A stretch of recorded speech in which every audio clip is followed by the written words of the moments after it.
நம் தேவனாகிய இயேசு கிறிஸ்துவினால் உங்களுக்கு கிருபையும் சமாதானமும் சந்தோஷமும் உண்டாவதாக. மனம் திரும்புதல குறித்தே இந்த நாட்கள்ல பிரதானமா பார்த்துட்டு இருக்கோம். எதனாலனா, ரட்சிக்கப்பட்டு பரலோக ராஜ்யத்திற்கு செல்வதற்கு அதுவே முதற்படியாக இருக்கு. அந்தபடியாக மனம் திரும்புதல குறித்து இன்றைக்கு நாம பார்க்கவிருக்கிற வேத பகுதி அப்போஸ்தலர் 3வது அதிகாரம் வசனம் 20. Acts chapter 3 verse 20. உங்கள் பாவங்கள் நிவர்த்தி செய்யப்படும் பொருட்டு நீங்கள் மனம் திரும்பி குணப்படுங்கள். இந்த வார்த்தைகளை பேதுரு யூத ஜனங்களை நோக்கி சொல்றாரு.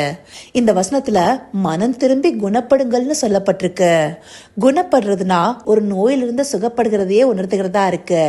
அந்தபடியா இங்க மனம் திரும்பி குணப்படுங்கள்னு சொல்லப்படும் போது நாம எந்த நோயிலிருந்து குணப்படணும்? பாவ நோயிலிருந்து. அதனால்தான் உங்கள் பாவங்கள் நிவர்த்தி செய்யப்படும் பொருட்டு மனம் திரும்பி குணப்படுங்கள்னு சொல்லப்பட்டிருக்கு. அந்தபடியா நம்முடைய பாவம் நோயாக நம்மை அழைக்கழித்து நம்முடைய ஆத்துமாவிலும் ஆவியிலும் சரீரத்திலும் பலவீனத்தை உண்டு பண்ணுகிறதாக இருக்கு. அப்படிப்பட்ட பலவீனம் நமக்குள்ளார காணப்படக்கூடாதுங்கிறதுக்காக தான் மனம் திரும்பும்படியான எச்சரிப்பு விடுக்கப்படுகிறது.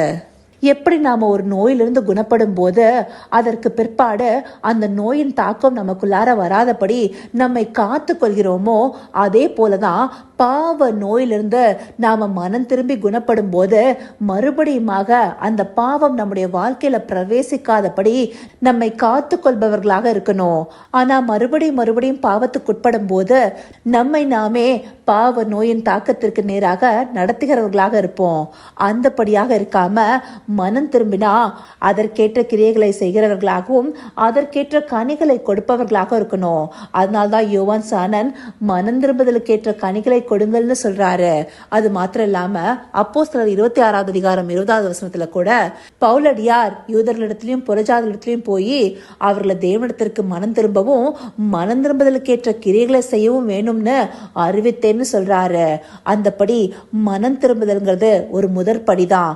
அதற்கு பிற்பாடு அதற்கேற்ற கிரியைகளை செய்கிறவர்களாக இருக்கணும். மறுபடியும் பாவத்தை நம்முடைய வாழ்க்கையில அனுமதித்தோம்னா நம்மால அந்த நோயிலிருந்து குணப்பட முடியாது. இப்படியாக பாவ நோய்க்கு மறுபடியுமாக எதனால ஒருத்தர் உள்ளாகிறாங்க? இந்த உலக சிற்றின்பங்களை நோக்கிட்டு தேவனுடைய வார்த்தைக்கு செவி கொடாம போகிறதுனால. நாம கடந்த 2 நாட்களா பார்த்துட்டு இருக்கோம். நம்ம மனம் திரும்புறோம்னா அதற்கு பிற்பாடு தேவனுடைய சத்தத்திற்கு செவி கொடுத்து அவருடைய கட்டளைகளை கை கொள்கிறவர்களாக இருக்கணும். அந்த தீர்மானத்தை எடுக்காம நாம மறுபடியுமாக இந்த உலக காரியங்களை பற்றி கொண்டு இந்த உலக சிற்றின்பங்கள்லயும் அதனால உண்டாகிற இச்சைகள்லயும் ஈர்க்கப்பட்டா இச்சையானது கர்ப்பந்தரித்து பாவத்தை பிறப்பிக்கும். அந்த பாவமானது மரணத்தை பிறப்பிக்கும். அப்படியாக பாவ நோயானது மரணத்திற்கு ஏதுவாகவே ஒருத்தர் நடத்தும். அதனால்தான் தேவ தயவானது நாம குணப்படும்படியாக நம்மை ஏவுகிறதுன்னு சொல்லி ரோமர் 2வது அதிகாரம் 4வது வசனத்துல குறிப்பிடப்பட்டிருக்கு. அந்தபடி நாம குணப்படும் வரைக்கும் தேவன் நம் மீது தயவும் பொறுமையும் நீடிய சாந்தத்தையும் காண்பிக்கிறாரு. இதை நாம அசட்டை பண்ணி குணப்படாம நம்முடைய இருதயத்தை கடினப்படுத்தினோம்னா தேவனுடைய கோபாக்கினை நாளுக்காக கோபத்தை குவித்துக் கொள்கிறவர்களாக இருப்போம். அந்தபடியாக நாம ஒருவரும் காணப்படக்கூடாதுங்கிறதே தேவனுடைய விருப்பமா இருக்கு. அதற்காகவே மனம் திரும்புதலுக்கான அழைப்பை மறுபடியும் நமக்கு கொடுக்கிறாரு. இந்த மனம் திரும்புதல் நமக்குள்ளார வருகிற மாத்திரத்துல நாம தீர்மானத்தோட மறுபடியுமாக அந்த பாவ நோய்க்குள்ளார இழுக்கப்படாதவர்களாக நம்மை பராமரித்துக் கொள்ளணும். எப்படி ஒரு நோய் தாக்கத்திற்குள்ளார மறுபடியும் போகாத படிக்க நம்மை நாமே காத்துக் கொள்கிறோமோ அதே போன்ற கவனம் நம்ம இடத்துல இருக்கணும். அப்படியான கவனத்தோடு செயல்படும் போதுதான் மனம் திரும்புதலுக்கேற்ற கிரியைகளும் நமக்குள்ளார காணப்படும். பவுலடியார் ஆண்டவராகிய இயேசு கிறிஸ்து இடைப்பட்டதுக்கு பிற்பாடு மனம் திரும்பி தன்னை ஒப்பு கொடுத்து அதற்கேற்ற கிரியைகளின்படி அல்லவா நடந்து கொண்டாரு. அவர் மூலமா ரட்சிக்கப்பட்ட அநேகரும் மனம் திரும்பி தங்களை ஒப்பு கொடுத்த போது அந்தபடியே நடந்து கொண்டாங்க. இப்படியானவர்களாக நாம் ஒவ்வொருவரும் காணப்படுவதற்காகவே இந்த பகுதிகள் நமக்கு காண்பிக்கப்பட்டிருக்கு.